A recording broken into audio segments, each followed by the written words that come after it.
पंचमं स्कंध माता इति।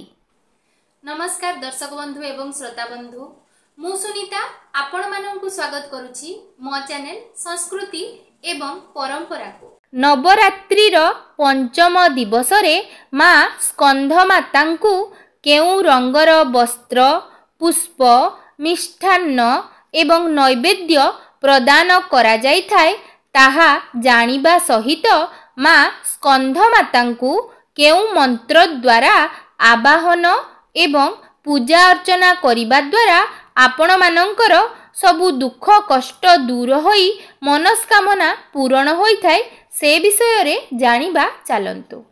ओम सिंहासना गता नित्यं पद्मधारिणी चतुर्भुजा शुभदास्तु त्रिनेत्र सदादेवी स्कंधमाता यशस्विनी। चैत्र नवरात्रिर पंचम दिवस माँ स्कंधमातांकर पूजा उपासना करिवार विधान रहिछि।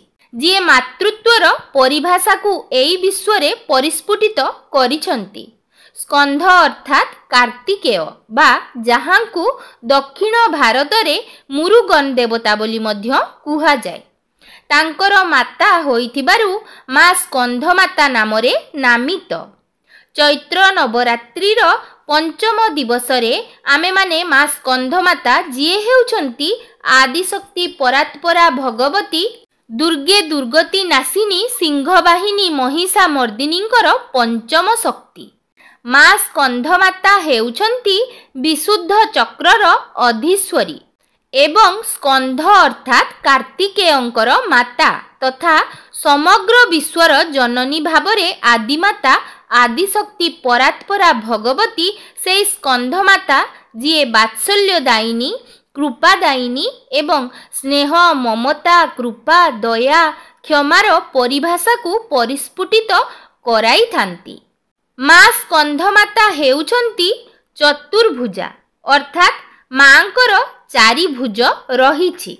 माँ गोटिए हातरे स्कंधंकु कोଳରେ धारण करिछंती एवं अन्यटिरे अभय वरद मुद्रा धारण करिबा सहित अन्य दुई हस्तरे माँ पद्मपुष्प धारण करिछंती।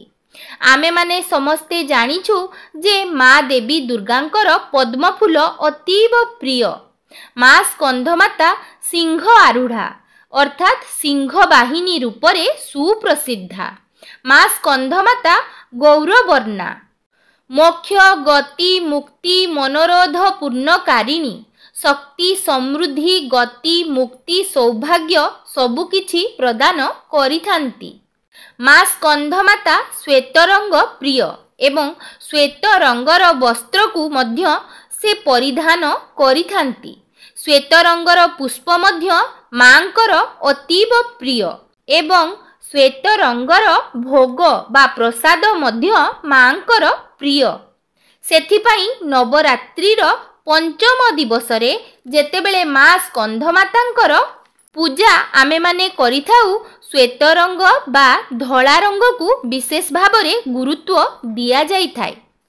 प्रथम दिन जेउ कलश स्थापना करा जाई थाए सेही कलश को ही माँ आद्याशक्ति जगतजननींकर पंचम अवतार माँ स्कंधमाता रूपरे ग्रहण करी सेही पंचमीर पूजा बा माँ स्कंधमातांकर पूजा विभिन्न प्रकार उपचार भोग नैवेद्य गंध पुष्प धूप दीप ए सबु को देई माँ को शुद्ध पूत भक्ति भाव हृदय रे आवाहन करा जाय एवं कुहा जाए माँ स्कंधमाता हेउछंती नवदुर्गा नवशक्तिंकर पंचम रूप। पूर्ण कुंभ कलशरे सर्व देवादेवी को आवाहन करी पंच देवतांकु आवाहन करी पंच उपचार विधि रे गंध पुष्प धूप दीप नैवेद्य देई पूर्ण कुंभ कलश को पूजा करा जाए।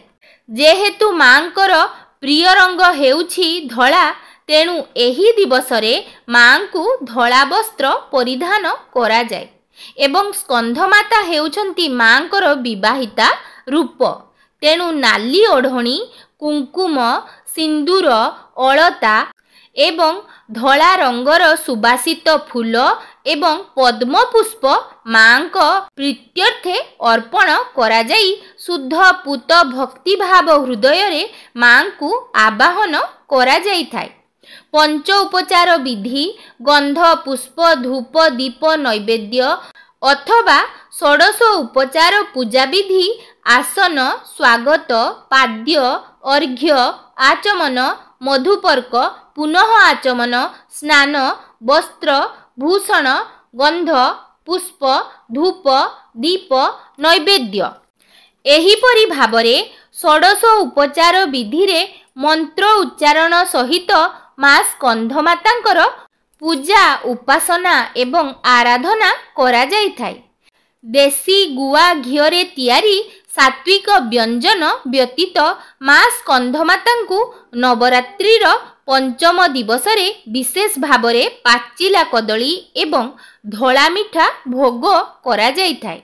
दुर्गा चालीसा दुर्गा अष्टकम दुर्गा स्तोत्रम महिषा मर्दिनी स्तोत्रम एवं मां को उद्देश्य रे थिबा समस्त प्रकार जणाण एवं स्तवकु विशेष भावरे चैत्र मास शुक्ल पक्ष पंचमी तिथि रे मां स्कंधमातांको उद्देश्य रे पाठ करा जाई थाए एवं परिशेष रे समस्त इच्छार पूरणकारिणी समस्त मनोवांछा पूरणकारिणी गति मुक्ति सुख शांति सौभाग्य समृद्धि एवं मोक्ष प्रदायिनी सेही मां स्कंधमाता जिए परम करुणामयी तांकु क्षमा प्रार्थना करा जाई समस्तंकर मंगल कामना करा जाई थाए।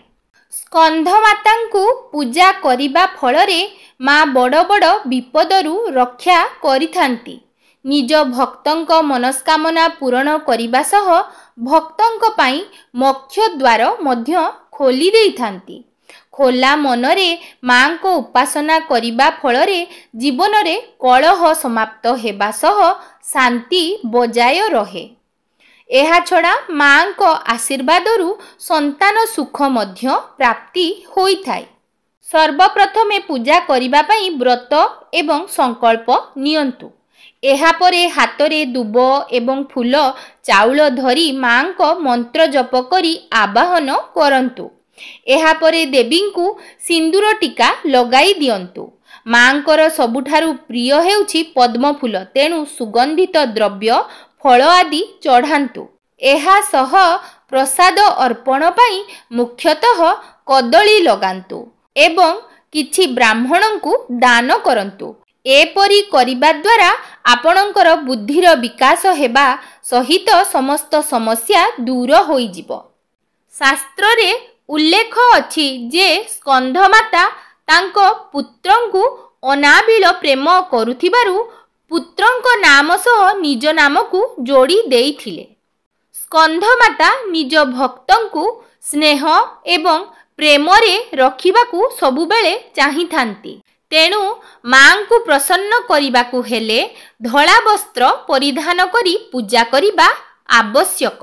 सिंह बाहिनी नामरे प्रख्यात देवी मां स्कंधमाता निज भक्तंकु मोक्ष प्रदान करिथांती।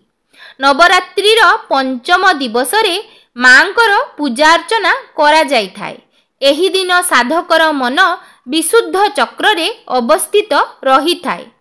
एही चक्र रे निजर मन को अवस्थित कराउथिबा साधकर समस्त बाह्य क्रिया एवं चित्तवृत्ति विलुप्त होई जाई थाए। जा देवी सर्वभूतेषु मां स्कंधमाता रूपेण संस्थिता नमस्तस्यै नमस्तस्यै नमस्तस्यै नमो नमः।